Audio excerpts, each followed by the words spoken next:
Hello everyone. ಇವತ್ತು ನನ್ನ face ತುಂಬ ಡಲ್ಲಾಗಿ ಕಾಣಿಸ್ತಾ ಇದೆಯಲ್ಲ, ಇದಕ್ಕೋಸ್ಕರ ನಾನೊಂದು ಗ್ಲೋಯಿಂಗ್ ಸ್ಕಿನ್ಗೋಸ್ಕರ ನಾನೊಂದು ಪ್ಯಾಕನ್ನು ರೆಡಿ ಮಾಡ್ತಾಯಿದ್ದೀನಿ. ಅದೇನು ಅಂತ ನೋಡೋಣ ಬನ್ನಿ.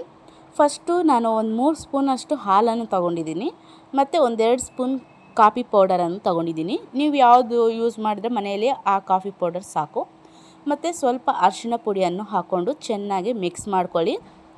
ಇದನ್ನು ನನ್ನ ಫೇಸ್ಗೆ ಈ ರೀತಿ ಅಪ್ಲೈ ಮಾಡ್ಕೊತಾ ಇದ್ದೀನಿ. ನಾವು ಯಾವುದೇ ಒಂದು ಫೇಸ್ ಪ್ಯಾಕನ್ನು ಅಪ್ಲೈ ಮಾಡೋ ಮುಂಚೆ ನಾವು ಫೇಸ್ ವಾಶನ್ನು ಮಾಡ್ಕೋಬೇಕು. ಫೇಸ್ ವಾಶ್ ಮಾಡ್ಕೊಂಡ ನಂತರ ನಾವು ಈ ರೀತಿ ಪ್ಯಾಕನ್ನು ಅಪ್ಲೈ ಮಾಡ್ಕೋಬೇಕು.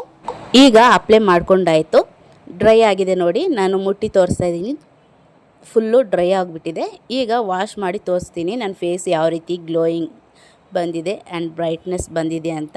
ನಮ್ಮ ಫೇಸಲ್ಲಿರೋಂಥ ಟ್ಯಾನ್ ಎಲ್ಲ ರಿಮೂವ್ ಆಗುತ್ತೆ. ಈ ರೀತಿ ವಾರಕ್ಕೊಂದ್ಸರಿ ಟ್ರೈ ಮಾಡಿ. ನಿಮಗೆ ಈ ವಿಡಿಯೋ ಇಷ್ಟ ಹೋದರೆ ಪ್ಲೀಸ್ ಸಬ್ಸ್ಕ್ರೈಬ್ ಮಾಡಿ. Thanks for watching.